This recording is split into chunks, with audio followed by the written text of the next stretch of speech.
Bonjour, je suis Marine Gandhi, médium, et voici mon index ABC.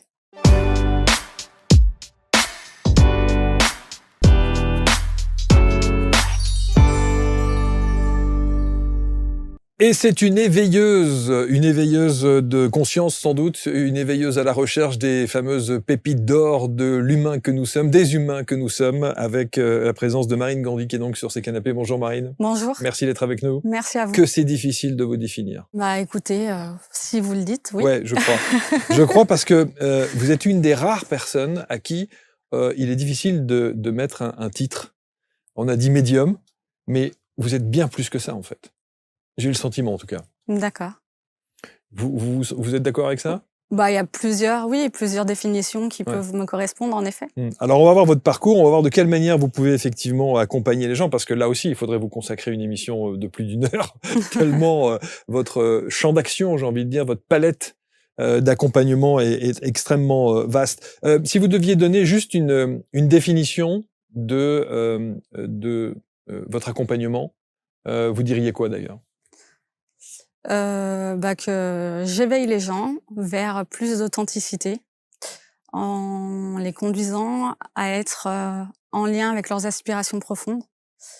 Donc c'est vraiment partir à la découverte de soi et de se libérer des blocages qui peuvent être karmiques, transgénérationnels, ou des répétitions ou des pensées limitantes qu'on a pu construire sur l'éducation qu'on a reçue, le diktat sociétal, et voilà. Ça va parler à tout le monde. Parce que quand on parle effectivement des mémoires karmiques, des croyances limitantes, de l'estime de soi, je pense que le mal-être que nous vivons aujourd'hui, les causes viennent sans doute de là, vous êtes d'accord? Bien sûr. Ouais. Alors on va voir votre parcours de vie parce qu'il y a quelque chose qui est assez étonnant. Vous n'étiez pas du tout prédestiné à ça? Alors je dirais oui et non. Ouais, oui et non, c'est vrai. Mais en tout cas, c'est votre corps qui à un moment donné vous dit stop. Ah oui. Hein, ouais. parce que vous le dites dans la préparation de l'émission, vous étiez presque cassé. Oui, je suis arrivée, j'avais quoi, 23 ans, et mon corps m'a lâché totalement petit à petit, à force d'être dans un contrôle mental de si je peux le faire, et ça, oui, on avance, on verra plus tard, ce qui s'est passé n'est pas si important que ça, enfin, toujours aller de l'avant sans vraiment prendre le temps de se poser et se dire « Ah oui, j'ai quand même vécu ça. Ouais. Oui, c'est une expérience, ça ne me définit pas. » En l'occurrence, au moment où on le vit, ça nous laisse quand même des séquelles qui peuvent être émotionnelles, psychiques ou physiques par rapport à la mémoire cellulaire. Qu'est-ce que vous avez fait dans votre cursus, j'allais dire, scolaire, universitaire, pour faire bref? Alors, classique, j'ai fait un bac pro, commerce. À la base, parce que quand j'ai voulu aller en psycho, les profs à cette époque-là trouvaient mes résultats trop moyens. Et donc, du coup, on m'a dirigée vers un chemin plus professionnel. Ouais. Alors, ce qui est assez incroyable aussi, c'est que vous racontez que vous allez voir des médecins, parce qu'effectivement, vous avez des douleurs un peu partout dans le corps, et tous les médecins vous disent « Vous allez bien, madame ». Oui. Enfin, un en particulier. Un en particulier, qui vous dit « Vous allez bien », alors que vous sentez qu'effectivement, ça ne va pas. Bah, c'est surtout que je sens que je suis très fatiguée, que j'ai des grosses pertes de mémoire. Je me suis posé la question, est-ce que j'ai pas Alzheimer, alors qu'à 20 ans, c'est quand même assez rare. Et je retenais rien, plus rien du tout. Juste me lever, c'était devenu lourd et compliqué. Ouais. Mais je faisais tout ce que j'avais à faire. Je fonctionnais très très bien parce que j'avais une très grosse capacité mentale à m'auto-convaincre que j'étais suffisamment solide pour supporter. Alors, dans votre entourage et votre famille en particulier, on va vous emmener voir, puisque la médecine dite classique, visiblement, ne vous apporte pas les réponses que vous attendez, on va vous emmener voir une astrologue? Alors, c'est plutôt ma maman qui avait fait un pèlerinage, qui a rencontré une astrologue et qui dit qu'elle sentait que j'allais pas très très bien à ce moment-là, et qui demande un peu comment ça se passe, et puis elle vient me voir, et ma maman, et puis elle me dit j'ai rencontré telle personne, peut-être que tu devrais la voir. Et moi, ça tombait à un moment où je me posais beaucoup de questions sur le sens de ma vie, et sur qu'est-ce que j'avais envie de vraiment faire, parce que je sentais que ce que je faisais professionnellement m'apportait absolument aucun épanouissement, et que je pouvais faire bien plus. Et du coup, en fait, quand j'y suis allée, j'avais déjà pas mal d'intuitions qui étaient là, et j'ai dit, tiens, je vais aller voir ce qu'elle me dit, mais sans vouloir lui raconter ma vie. Donc, je suis arrivée avec juste ma date de naissance. Et là, elle m'a dit, vous êtes faite pour le soin et vous seriez très bien en hypnothérapeute, kinésiologue, vous pourriez être médium, etc., etc. Enfin, elle me donne plein de pistes. Et ça vous parle à cette Et à ce époque-là? moment-là, oui, parce que moi, à l'âge de 20 ans, j'ai rencontré une hypnothérapeute psy, parce que je faisais du conseil en images à cette époque et que j'avais vu que j'avais tendance à appuyer sur les blessures profondes des gens malgré moi. Et du coup, je avais demandé une continuité pour justement éviter que les personnes restent dans leur mal-être. Et à ce moment-là, en fait, quand je vais tester, la psychologue me dit « Est-ce que vous voulez tester vous pour pouvoir en parler, etc. » Donc, je fais la séance et je ressors de là en me disant « Ce métier est fait pour moi ». Sauf qu'à ce moment-là, je suis encore pas vraiment prête, je suis pleine de peur, il y a des gros blocages et je me dis « Oui, mais il va falloir payer les études, et comment je me mets à mon compte, etc. » Enfin, tout ce qu'on peut avoir, les freins existentiels qu'à chaque fois qu'on entreprend un chemin. Bien sûr. Et mais en fait, pour moi, c'était ça me permettait de me servir de ma médiumnité autrement que juste par la guidance.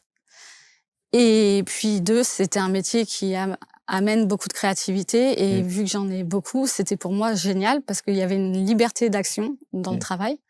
Et du coup, ça a confirmé ma reconversion professionnelle. Donc, vous allez vous former? Oui. Hypnose? Hypnose, je commence par l'hypnose. Kinésiologie? Non. Non? La kinésiologie, pas encore. Pas encore? Mais ça arrivera. Bon. En tout cas, c'est pour ça que c'est assez difficile, vous allez voir avec Marine, d'arriver à cerner, parce que, je vous dis, vous intervenez sur tous les champs, en fait. C'est mon but global, oui. C'est le but global, ouais. Dans mon projet, c'est extrêmement vaste, pour le coup. Oui. Bon. En tout cas, c'est bien d'avoir défini qui vous étiez et qu'on sache exactement de quelle manière vous allez pouvoir intervenir. En fait, quand on fait cette émission, la première question qu'on se pose, c'est on s'adresse à qui? Qui sont les gens qui sont susceptibles de prendre contact avec vous? Alors, je dirais que la cible est assez large. Ça peut être une personne de 25 ans qui souhaite se connaître, savoir pourquoi elle est faite et entreprendre un chemin aligné. Ça peut être une personne de 35 ans qui a eu pas mal d'épreuves sur sa vie et qui se retrouve dans un état émotionnel important ou avec des crises d'angoisse aiguës, ne sachant pas d'où vient la cause, et du coup, elle va venir pour un stress chronique ou des angoisses répétées avec des oppressions dans la poitrine.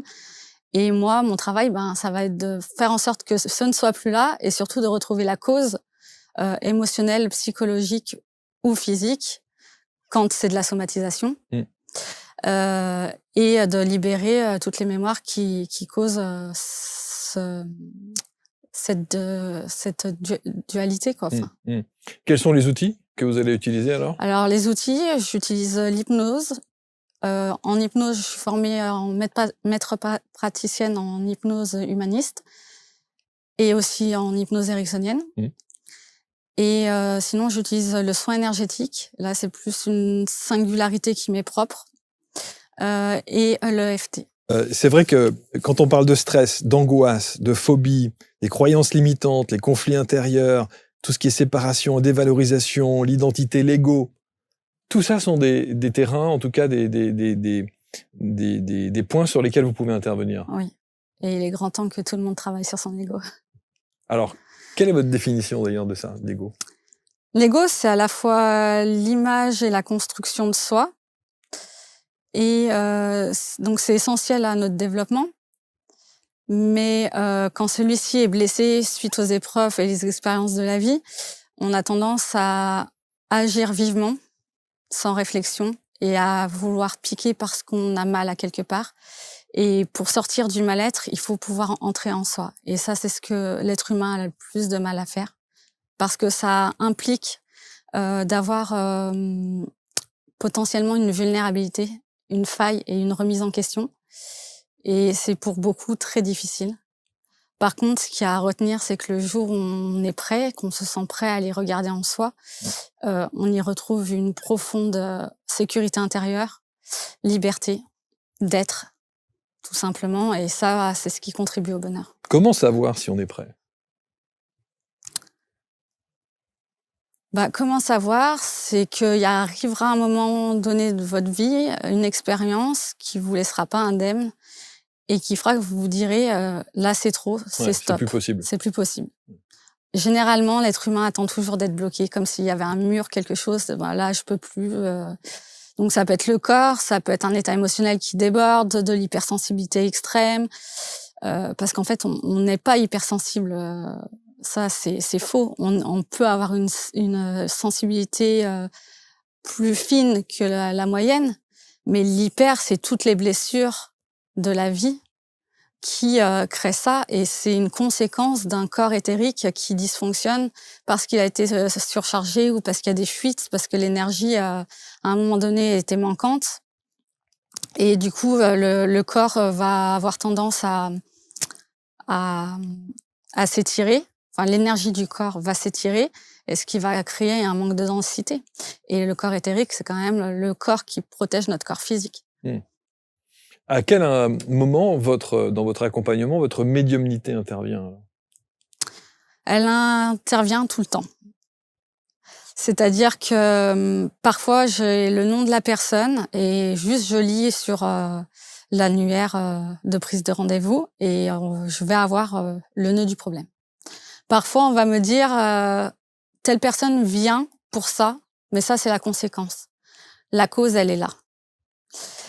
Ça peut aussi être Et ça, vous l'avez en clairaudience? en clairaudience. En clairaudience. Moi, en fait, toutes mes perceptions sont ouvertes, mais la perception la plus ouverte, c'est la clairaudience, parce que c'est là depuis que j'ai 6 ans.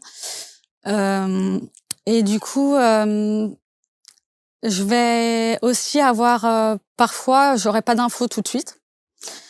Et puis, je vais recevoir la personne, et puis son corps va me parler. C'est-à-dire que je vais voir que juste dans sa manière de respirer, elle a 3 de ses centres énergétiques qui sont complètement bloqués. Ça peut être une vibration. Elle vibre l'abandon.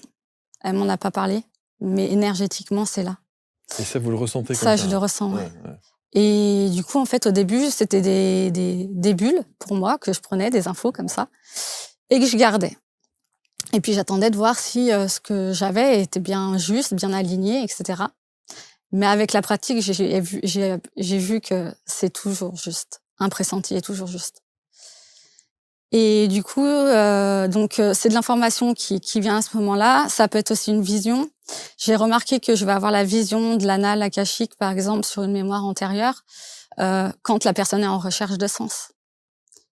Quand elle a vraiment besoin de comprendre pourquoi elle est enfermée dans un blocage, et qu'elle a beau consciemment essayer de sortir de cette situation, elle y retourne, ou en tout cas, elle va perdre ses moyens. Là, on va me donner tout le fil conducteur de ce qui s'est passé et de pourquoi. Donc, ça apporte du sens à la personne. Après, il faut pouvoir le déprogrammer. Parce que sinon, la personne, ça va juste la stresser un peu plus de savoir qu'il s'est passé quelque chose dans une vie antérieure. Donc, mon travail consiste à ça, de donner du sens, mais aussi de déprogrammer le blocage que la personne est en train de vivre. C'est pour ça qu'on parlait d'ailleurs en antenne de la déprogrammation cellulaire. Oui. Hein, c'est ce que vous aviez évoqué. Et alors, évidemment, l'acceptation, l'amour de soi, l'enfant intérieur, et ce rééquilibrage énergétique qui est absolument essentiel. Mais ça veut dire que vous n'avez presque pas besoin de l'hypnose, vous n'avez pas besoin d'un outil particulier. Vous pourriez, ne serait-ce qu'en ressenti comme ça, faire les choses? Je dirais que j'utilise l'hypnose humaniste parce que j'aime beaucoup la technique. Mais aujourd'hui, je peux faire que du soin énergétique sans problème, que ce soit en présentiel ou à distance. Ça m'est arrivé d'avoir des personnes qui sont bloquées dans leur mental, qui pensent que rien ne va fonctionner. Alors je leur demande pourquoi ils sont venus, puisque rien ne fonctionne, et ils me disent parce que j'en ai marre et que on m'a parlé de vous, ou ce genre de choses. Donc je leur dis OK. Et donc là, si je vois qu'ils tournent en boucle sur je vais pas y arriver, là je vais leur proposer de me mettre en canal et de me connecter à une partie de leur système énergétique, ce qui va faire que je me mets moi-même dans un état modifié de conscience, léger, et du coup, je vais avoir la vision de l'intériorité de leur système énergétique. C'est-à-dire que au départ, ça me faisait comme si j'avais une radio, et je vois à l'intérieur des organes, les centres énergétiques, s'il y a des fuites, s'il y en a pas, où sont situés les blocs de mémoire, et du coup, j'interagis direct dessus. Alors, vous me direz que tous les esprits cartésiens vont dire, oui, mais comment on sait que ça fonctionne ou comment ça fonctionne pas? Bah, rassurez-vous, parce que moi, je suis une très grande cartésienne aussi. Et du coup, du moment que j'interagis, il y a entre 10 et 20 secondes d'écart entre le moment où je fais et où on ressent dans le corps. Et vous allez sortir, du coup, des parties de votre corps entrées en tension. Et l'avantage de l'état modifié de conscience, c'est que vous allez sentir corporellement où il y a un problème. Et du coup, si je vois que la personne là, elle se met dedans, elle est juste dans le ressenti corporel, à l'écoute d'elle-même, là, je vais parfois la guider en lui disant, bah, allez voir ce qui se passe avec votre imagination dans telle partie du corps. Et vous me dites ce que vous percevez. Comme ça, il n'y a pas d'influence, il n'y a pas de « et vous imaginez ceci, cela ». C'est vous qui me dites… Il n'y a pas de guidance. Voilà, en tant que tel, non. En tant que tel, ouais. Et du coup, à ce moment-là, la personne va me dire bah, ça tire, ça me tire à l'arrière. Ou j'oppresse. Ou j'ai une tension. Alors, si elle me dit ça tire à l'arrière, je dis mais qu'est-ce qui vous tire à l'arrière? Allez vérifier. Il y en a que ça fait sourire, mais bon, ils sont là. Alors, une fois qu'ils sont là, ils font. Et puis, parfois, j'ai une corde qui me retient à l'arrière. J'ai un archétype, j'ai une main qui est collée et je peux pas avancer. Et donc, on va décoller tout ça. Et en fait, ça, c'est les archétypes inconscients qui sont porteurs de toutes les mémoires en lien avec la problématique de la personne. Et du coup, en interagissant dessus, on va déprogrammer l'empreinte énergétique et émotionnelle de la situation. Du coup, au fur et à mesure, la personne va prendre confiance, elle va s'éveiller à elle-même, à son fonctionnement et à sa conscience corporelle. Donc, j'ai vraiment deux façons de travailler. Pour les personnes qui sont bloquées vraiment, qui tournent en boucle sur plusieurs pensées depuis des années, à penser que rien ne peut changer, par exemple, parce que ça maintient le mal-être pendant des années. Mais ceci dit, déjà les personnes qui viennent vous voir, c'est qu'elles supposent que ça peut changer. Oui, mais elles n'en ont pas toujours conscience. Oui, oui. Parfois, c'est juste un ras-le-bol. Elles ont vu 6 thérapeutes ou 6 psys. Oui. Et ça n'avance pas. Et ça, enfin, elles ont su s'intérioriser et comprendre pourquoi elles sont bloquées à tel endroit, qu'est-ce qui leur a manqué, etc. Mais le dysfonctionnement lui-même, le comportement compensatoire que la personne a pris, ou ses attitudes, ses besoins d'anticipation, par exemple, tout ça, ça bouge pas. Pour que tout ça puisse bouger, il faut travailler avec l'inconscient ou la conscience. C'est passionnant parce que on imagine évidemment cette séance et les personnes qui ont peut-être une appréhension, parce qu'il faut oser faire ce voyage. Bien sûr. Intérieur. Qu'est-ce que vous leur diriez? Que c'est le plus beau voyage qui soit, la rencontre, et qu'il faut savoir dépasser sa peur, parce qu'on a tous peur à un moment donné, ça fait partie de la vie. Mais qu'il n'y a rien de plus beau que se découvrir soi. Et que c'est ce qui nous amène à avoir une vie équilibrée, épanouissante, et qui permet notre réalisation. Vous n'avez pas donné de nom à votre méthode, en fait? Non, pas encore. Non, pas encore. Ça vous fait sourire parce que vous y pensez, non? Parce que je pense que ça sera sur le chemin. Ouais. Alors, ce que vous disiez aussi en préparant l'émission, c'est que vous dites que dès l'âge de 15 ans, on vous a dit que vous étiez passeuse d'âme? On vous a dit, vous l'avez ressenti, comment vous avez… Alors, passeuse d'âme, c'est, je dirais, après la clairaudience, c'est venu à moi par la perte des êtres chers que j'avais au sein de ma famille. C'est votre grand-père, je crois? Oui, en tout cas, mon grand-père, c'est là où j'avais plus de doute. Parce que je percevais déjà, je pressentais les présences, mais je les voyais pas à ce moment-là. Et quand mon grand-père est décédé à ce moment-là, il est venu me parler en clairaudience, m'a donné des informations, et notamment de quoi il était mort, et c'était très, très tabou dans ma famille. Et je suis arrivée en plein milieu de la cuisine et à dire à mon père, voilà, mon grand-père est mort de ça, et pourquoi vous avez pas voulu me le dire? Et mon père, qui était qui est toujours, mais moins maintenant, très cartésien, me dit, mais ta mère te l'a dit. Et je lui dis, absolument pas. C'est lui qui est venu me le dire. Wow, comment il a… Je m'en souviendrai toute ma vie parce qu'il était en train de cuisiner des pâtes et donc faire bouillir de l'eau, et j'ai cru que la marmite allait tomber par terre. Je me suis dit, mon Dieu, respire, ça va aller. Et du coup, je suis repartie aussitôt dans ma chambre.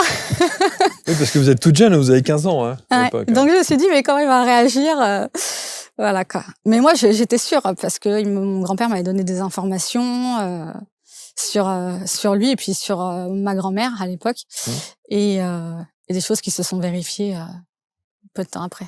Donc vous avez libéré les secrets de famille. Oui. En fait, après, j'en ai parlé à ma maman, qui, elle, m'a dit qu'elle aussi, elle avait quelques capacités, mais qu'elle avait toujours caché ça, quoi. Donc, c'est comme ça que je l'ai su. Et puis voilà. Et c'est là où on se rend compte quand même de votre parcours, qui est assez étonnant. Somme toute, c'est vrai qu'il y a beaucoup de médiums qui sont venus, évidemment, s'installer ici et qui racontent leur parcours de vie. Et on sent bien que lorsque vous ne voulez pas comprendre les choses, vous ne voulez pas entendre les choses telles qu'elles vous sont dictées, voire imposées, c'est le corps qui répond. C'est le corps qui est en souffrance et c'est le corps qui dit stop. Il y a ça, et puis, moi, je sais qu'en soi, les guidances, j'en ai eu plein. Je savais que c'était juste, mais assumer ça, c'était dur pour moi. Parce qu'en fait, on me reprochait le fait de percevoir le subtil. On me disait que j'étais bizarre parce que je chantais une énergie dans la pièce que les autres ne percevaient pas, etc. Donc c'est vrai que tout ça faisait que je me disais, bah, à quoi bon ça sert toutes ces informations finalement, puisque c'est jamais bien perçu. Et moi, j'ai souhaité plein de fois de plus entendre, d'être comme tout le monde. Quand j'avais 15 ans, il y a plein de fois où je me suis dit, mais c'est bon, quoi, moi, que je veux qu'on me foute la paix. Et puis voilà, quoi, c'est quoi, qu'est-ce qui est merveilleux là-dedans? À 15 ans, quel est l'intérêt? voilà. Et à 15 ans, quand mon grand-père décède, il me dit, tu seras médium et tu vas vivre de la médiumnité. Il m'a dit qu'à 40 ans, je ferai ça. Et quand je vois le chemin que je prends... Mais vous avez mis du temps, parce qu'il vous dit ça quand vous avez 15 ans. Ouais. Et vous Oui, j'ai été très très longue, on est bien d'accord. Mais par contre, j'étais très longue à assumer le chemin. Par contre, pour le reste, ça a été un boulevard. Pour le soin, ouvrir mes perceptions de soins énergétiques, tout ça, ça s'est fait dans le cabinet. J'ai commencé l'hypnose et en fait, l'hypnose, ça m'a permis de faire consciemment ce que je savais faire inconsciemment et de voir l'être spirituel que nous sommes au travers de ma médiumnité. Et aujourd'hui? Et aujourd'hui, tout va bien. Bon, mais et vous sentez que les choses... Est-ce que le potentiel peut se décupler? Est-ce que vous sentez que... Bien sûr. C'est vrai? Bien sûr. Ça travaille? À mon sens, ça s'arrête jamais si on fait preuve d'humilité, qu'on travaille sur nous, parce que c'est important de travailler sur soi quand on accompagne, quel que soit le métier qu'on fait. Du moment qu'on est dans l'accompagnement, c'est important. Ça veut dire quoi, travailler sur soi? Vous faites quoi? Ça veut dire écouter son corps, les résonances qu'on peut avoir, parce que même si on a travaillé sur soi, quand on reçoit un consultant, on peut entrer en résonance dans l'histoire de la personne, donc s'assurer d'avoir bien travaillé sur les blessures que la vie nous a faites. C'est aussi, je pense, une recherche d'être dans l'instant juste, de toujours avoir ça en tête, de se dire que même si on a de l'expérience, même si on acquiert une expertise, on ne sait pas. Parce que tout peut évoluer, parce que même si la personne elle a un manque de confiance et que c'est le 15e de la journée, vous connaissez pas l'histoire qu'il y a derrière. Et donc, vous le traiterez pas forcément de la même manière que celui qui est venu juste avant. Vous vous êtes déjà trompé? Sur les nœuds du problème d'un consultant, c'est ça la question? Non. Non, ça m'est arrivé de pas pouvoir aller jusqu'au bout de l'accompagnement que j'aurais aimé parce qu'il y a eu une résistance ou un bénéfice secondaire de la personne qu'elle avait pas trop envie de bouger dans l'instant. Mais bon, je me dis, c'est OK, c'est son chemin. C'est pas à moi de forcer les choses. Donc, jusqu'à maintenant, j'avoue, ma médiumnité, pour ça, me permet d'être vraiment très juste. Ça, c'est extraordinaire. Une séance peut suffire? Alors, ça dépend quoi. Je dirais plutôt en moyenne 2, mais ça m'arrive, oui, par exemple, des mémoires cellulaires sur des problèmes de douleur. Ça m'est arrivé d'avoir soigné une fibromyalgie en une séance. Et moi-même, j'étais surprise. Je me suis dit, mais une séance, ça fait 30 ans qu'elle est avec sa fibromyalgie, on fait une séance. Soulagé, vous dites, vous l'avez définitivement Il n'y a soulagé? plus. Il n'y a plus. Fibromyalgie, c'est traumatisme Oui, derrière. bien sûr. Il n'y a plus. Après, c'est pas tous les problèmes physiques. Et encore une fois, on dit toujours Je qu'on ne- ne se substitue Ah, pas à un avis absolument pas. médical. Hein. Non, On est absolument d'accord, pas. hein, surtout pas. Non. Mais par contre, il y a beaucoup de maux physiques qu'on a qui sont, de point de vue d'origine émotionnelle, psychique et surtout qui, à la base, partent d'un conflit intérieur. Un conflit de territoire, de séparation, de dévalorisation, d'identitaire. Il y en a forcément un à la base. Donc celui-là, vous allez le chercher Celui-ci, on va le chercher. et on va le régler. Voilà. Donc c'est pour ça que je dis, une séance, si c'est purement une conséquence de douleur, qui a pas de cause ou d'événement racine. Et s'il y en a une, dans ce cas, on sera plus sur 2 séances. Mais en moyenne, on va dire que c'est 2 à 5 séances si on n'est pas sur des traumatismes importants. Ça peut être un peu plus s'il y a, parce qu'il faut prendre le temps. Et à distance aussi, c'est possible. Hein. Oui. Ou du côté de Lyon. À distance, c'est possible en visio ou par téléphone pour le soin énergétique uniquement. Et sinon, en présentiel, au cabinet. Alors, vous avez des projets aussi, parce que on n'a pas dit, mais votre premier métier, c'était sur l'image, c'est ça? Conseillère en image, oui. Conseillère J'étais en commerciale et image. conseillère en image. Ouais. Et là, dans l'image de soi, vous avez un projet au travers de la photo? Oui, du coup, en fait, j'ai une confrère avec qui j'avais commencé quand je faisais du conseil en image, qui, que j'ai retrouvée 10 ans après, et qui fait de la photothérapie. Et moi qui travaille dans l'image de soi, les problèmes de confiance en soi et d'acceptation de son corps et de ce que nous sommes, on a décidé de créer un partenariat et un accompagnement purement sur la thématique de l'image de soi et de la confiance en soi, en alliant la photo et la thérapie brève. Alors, comment ça se présente et comment ça se pratique? Alors, il y a toute une partie qui est liée aux blessures profondes qui se fait avec moi, donc ça soit par l'hypnose, le FT ou le soin énergétique. C'est ce dont on a parlé dans la première partie. Voilà. Et après, avec Égérie Photographie, ça va être plutôt soit une mise en scène d'une émotion qu'on n'est pas arrivé à extraire de soi. Et on va mettre en scène la fameuse colère ou le fameux dégoût, etc. Ou alors, ça vient en seconde partie, après qu'on ait soigné les blessures profondes, pour reconstruire l'image qu'on a de soi. Et parce que parfois, quelqu'un qui a eu longtemps des problèmes de poids va avoir une image d'elle qui est complètement dévalorisée, puis qui parfois n'est plus du tout en accord avec ce qu'elle est aujourd'hui. Et du coup, se confronter à l'image, ça permet de mettre à jour le système. Et ça, pour le coup, c'est en présentiel alors? Oui, ça, c'est forcément en présentiel. Forcément en présentiel. Ouais. Si on prend la thématique, par exemple, de la colère, oui. Quelqu'un qui a une problématique de colère, qu'est-ce qu'on fait? On lui demande de jouer la colère? Alors, c'est pas jouer, c'est d'aller chercher sa colère et de la mettre en scène. Mais la mettre en scène, c'est jouer. C'est créer une scène, mais qui est liée à sa sensibilité, à sa créativité. C'est pas nous qui lui disons, ta colère, tu vas la mettre en rouge, par exemple. Ouais. C'est vraiment quelque chose de libre pour libérer son état émotionnel. Et à ce moment-là, vous prenez en photo? Oui. Et ensuite, on regarde ce que ça a donné? Alors, oui. Et ça, c'est censé. Et ça c'est censé. Qu'est-ce que c'est censé nous faire, en fait? Et ça permet de déprogrammer les anciennes images de soi, notamment au niveau des schémas de pensée, et de remettre à jour l'inconscient, consciemment, puisqu'on va être face à l'imagerie, et ça vient faire un arrêt sur image. Donc ça va reconsolider les mémoires traumatiques des événements. Et ça, vous l'avez déjà testé? Oui. Et ça marche. Et ça marche.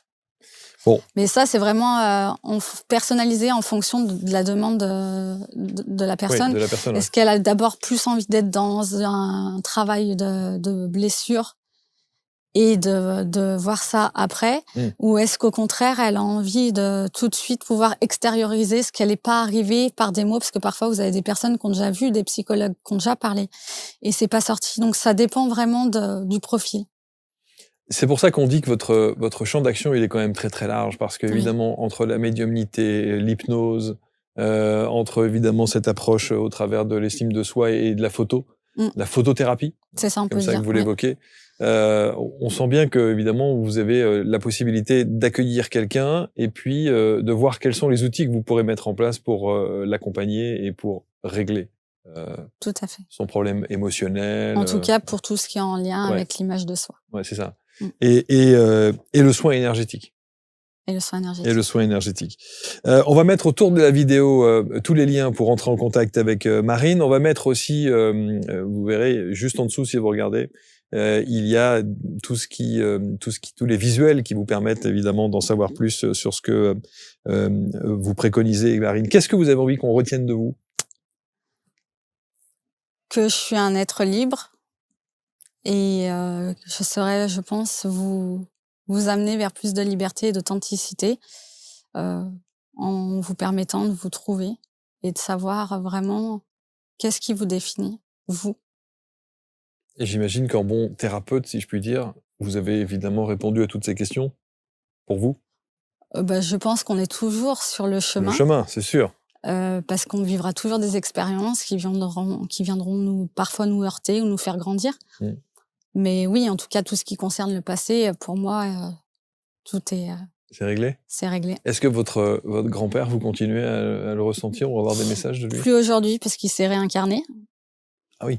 Donc, il n'y a plus la connexion qu'on peut avoir dans les échanges de conscience à conscience. Mais il vous l'a dit? Oui. Ah oui. Et en fait, je l'ai compris parce que énergétiquement, quand on est sur l'astral et qu'on perçoit les défunts, ils ont une énergie qui est à eux, un phrasé particulier qui représente la personnalité de la personne qui est disparue. Et en fait, cette énergie-là n'était plus là. Et donc, du coup, j'ai dit, ça peut être parce que sur l'astral, on peut aussi projeter ce qu'on a envie de voir ou de créer. Donc, à ce moment-là, j'ai compris qu'il n'était plus là et ça m'a été confirmé qu'il s'était réincarné et que sa conscience en tant que grand-père était plus qu'une particule de lumière dans l'univers. Mais et là, vous n'avez pas envie de savoir réincarner où? Non. Avec qui? Comment? Non, vous n'avez pas envie? Non. J'ai pas envie parce que c'est le cycle de la vie, c'est comme ça. Et puis peut-être qu'on vous donnerait pas l'information. C'est ce que j'allais dire, parce que ça arrive aussi qu'on nous donne pas toujours... C'est important que les gens le sachent. On est médium, oui. On a beaucoup d'informations qui peuvent venir, oui. Mais parfois, on a des moments initiatiques où on fait exprès de rien nous donner. Et parfois, ça peut même mettre sur le chemin qui est le nôtre, la zizanie, de se dire, pourquoi qu'est-ce qui se passe? Pourquoi j'ai pas l'info? Voilà. Mais il y a des phases où on est dans des phases d'initiation, de renforcer sa foi, voilà. Mais du coup, non, j'ai jamais eu le besoin de savoir. Et puis parce que toutes les âmes se retrouvent à un moment donné. C'est joliment dit. Marine Gandhi, Marine Gandhi, vous allez évidemment autour de cette vidéo pour rentrer en contact avec Marine. Vous pourrez avoir évidemment toutes les informations qui vous permettront d'expérimenter, en tout cas rêver éveillé pour manifester votre destinée. Voilà la phrase d'accroche. Et c'est important d'en prendre conscience. Et moi, je vous remercie parce que vous faites partie de ces personnes de l'index qui parlent avec authenticité. Merci. Et ça se sent. Et voilà, il n'y a pas de fioriture, il pas du surjoué ou des choses comme ça. Absolument pas. C'est authentique et c'est toujours plus facile, évidemment, d'être dans l'action de votre accompagnement que d'être là, installé sur un canapé, à parler de soi. Oui. Hein, c'est un exercice. Pour moi, c'était un exercice difficile. Moi, j'aime bien mettre mon travail en valeur, mais moi, moins. Oui, bien sûr.